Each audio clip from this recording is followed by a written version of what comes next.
What if the movie that was supposed to launch your biggest career moment ended up being the thing that destroyed your reputation? Blake Lively, one of Hollywood's most beloved actresses, Gossip Girl royalty, wife of Ryan Reynolds, a woman who seemed untouchable. Justin Baldoni, director, actor, TED Talk speaker, a man who built his entire brand around being the good guy in Hollywood. They made a movie together called It Ends With Us, a film about escaping an abusive relationship. And somewhere between action and cut, everything exploded. Sexual harassment allegations, a multi-million-dollar smear campaign, text messages with Taylor Swift, Ryan Reynolds dragged into a courtroom, and a trial that is happening right now, as of May 18, 2026. That could send shockwaves through Hollywood for years. This is not a rumor. This is not a tabloid story. This is real. This is documented. And today, we are breaking down every single detail. Stay with me, because by the end of this video, you are going to see Hollywood very differently. Before we get into the drama, let's set the scene, because understanding who these two people are is everything. Blake Lively is, by almost any measure, Hollywood royalty. She rose to fame playing Serena van der Woodsen in Gossip Girl,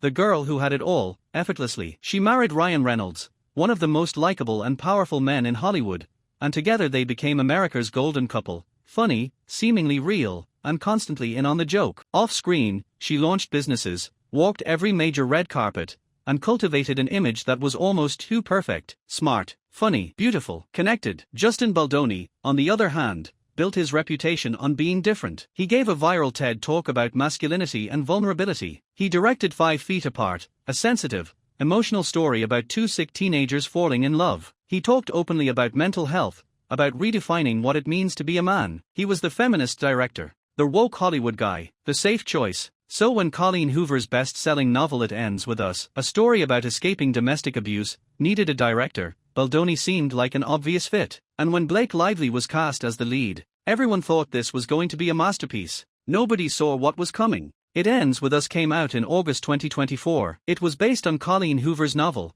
one of the most popular books in recent memory, beloved by millions of Book Talk fans worldwide. The book deals with incredibly heavy themes: an abusive relationship, cycles of trauma, finding the strength to leave. It was emotional, raw, and deeply personal for a lot of readers. So when the movie was announced, fans were genuinely excited. And with Blake Lively, a powerhouse, in the lead role, and Justin Baldoni both directing and playing her love interest on screen, it seemed like the perfect combination. But something was off before the movie even hit theaters. During the press tour, fans and media started noticing something strange. Blake and Justin were not warm with each other at all. The chemistry between co-stars at press junkets is usually manufactured joy, everyone smiling, laughing, talking about how amazing everyone else was. That was not happening here. Interviews felt tense. Their interactions felt awkward. Observers noted that Blake seemed to be promoting the film on her terms, with humor, fashion, and her own spin, while Justin seemed to want a more serious, grief-focused narrative. The internet, as it does, noticed, picked sides, started debating, and for a moment, it felt like just a clash of egos. It was so much more than that. In December 2024,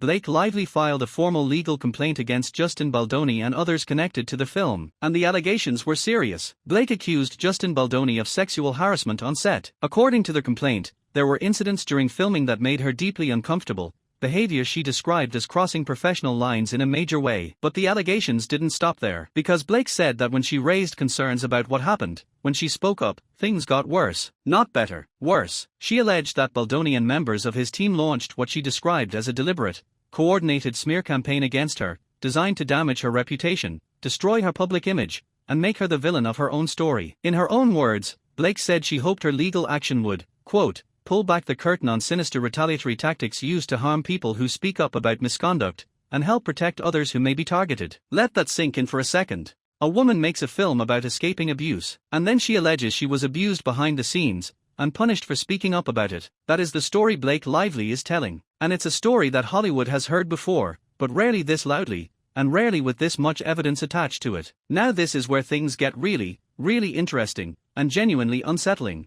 Because it's one thing to accuse someone of a smear campaign. It's another thing entirely when a data analysis firm steps in and says, we found the evidence. A behavioral intelligence company called Goodia analyzed the online activity surrounding Blake Lively during and after the film's release. And what they found was shocking. Goodia identified what they described as a coordinated network of inauthentic accounts, fake or manipulated social media profiles, that were working together to push negative narratives about Blake Lively. They pushed stories calling her difficult to work with. They amplified every negative moment from the press tour. They helped manufacture the image that Blake Lively was the real problem, the diva, the villain, the woman who ruined a movie about abuse by being tone-deaf and self-centered. But here's the part that connects to an even bigger name, Taylor Swift. Goodia found a significant user overlap between the accounts attacking Blake Lively and accounts that were simultaneously pushing a separate narrative targeting Taylor Swift. The same network, the same pattern, working across multiple celebrity targets at once. Which raises a very dark question: how often does this happen in Hollywood? How many celebrity cancellations that felt organic weren't? Blake's lawyers have argued that this wasn't random internet hate. This was orchestrated, paid for, deliberate, and it worked, at least for a while. Blake Lively's public favorability took a real hit during this period, and she says Justin Baldoni's team was behind it. Now, and this is important, Justin Baldoni has denied everything, categorically, completely. His legal team called Blake's claims categorically false, outrageous, and intentionally salacious. His lawyer Brian Friedman said the allegations were a desperate attempt to fix her negative reputation, and that the negativity she experienced came from her own behavior during the film's promotion, which people watched in real time. And Baldoni didn't just defend himself, he went on offense. He filed a counter-lawsuit against Blake Lively, and against Ryan Reynolds, for an eye-popping $400 million. He accused them of civil extortion, defamation, and invasion of privacy, claiming that Blake and Ryan tried to destroy his reputation and his career using fabricated accusations.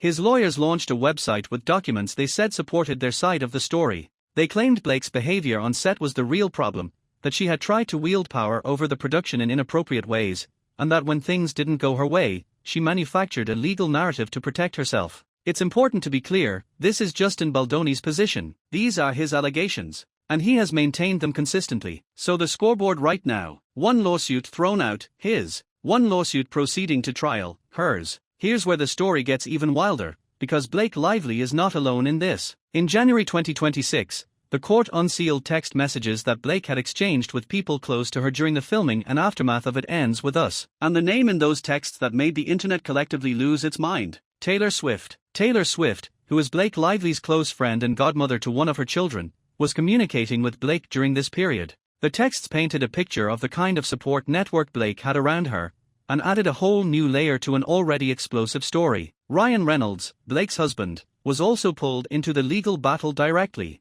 Baldoni's lawsuit named Reynolds, accusing him of being part of the alleged extortion scheme against Baldoni. Reynolds has categorically denied this. Actress Jenny Slate, who appeared in the film, was also referenced in unsealed communications, adding yet another Hollywood name to the ever-growing list of people tangled up in this case. What these texts revealed was a behind-the-scenes world where friendships, loyalty, and power all collided, in real time, as one of the biggest celebrity legal battles in years was unfolding. So how did we get here, to an actual trial? The case was originally set to go to trial on March 9, 2026, but a federal judge, Judge Lewis Lyman, pushed the date back, citing two criminal trials that had to take precedent. The new trial date was set for May 18, 2026. Before that date arrived, both parties were required to attend mandatory settlement talks, a final opportunity to end this before a full public trial. In February 2026, Blake Lively and Justin Baldoni both showed up at a Manhattan federal courthouse. Their lawyers spent 6 hours trying to find common ground. They left separately. No settlement was reached. Blake looked stern walking out. Baldoni was reportedly smiling. Neither said a word to the press.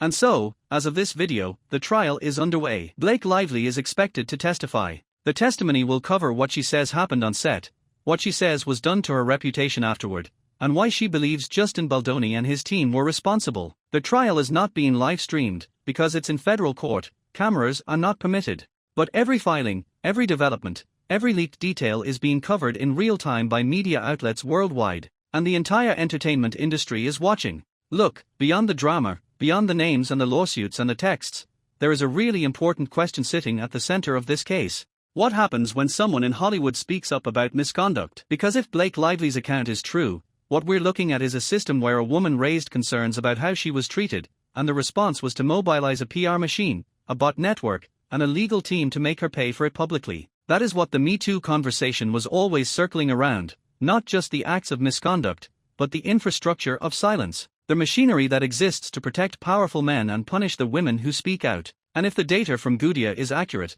that coordinated fake accounts were working to destroy her reputation across multiple platforms, then this case is also about something even bigger: the weaponization of social media as a tool of celebrity harassment. This is not just about Blake Lively.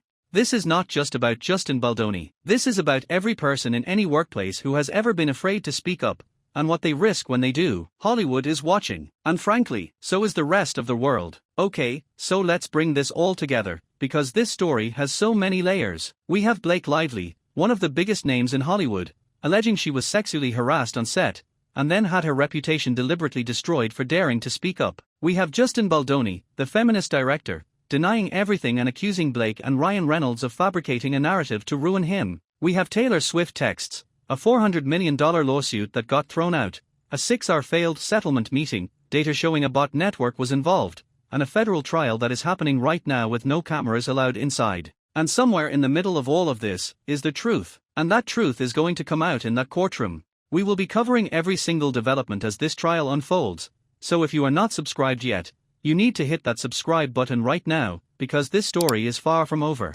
Drop your thoughts in the comments. Do you believe Blake? Do you think there's more to this story? Are you Team Blake, Team Baldoni, or do you think the truth is somewhere in between? I want to know. Let's talk about it down below. Also, if you want to see the full breakdown of the Taylor Swift smear campaign connection and how that story ties into all of this, I've linked a video right here. It goes even deeper. Thank you so much for watching, and I'll see you in the next one.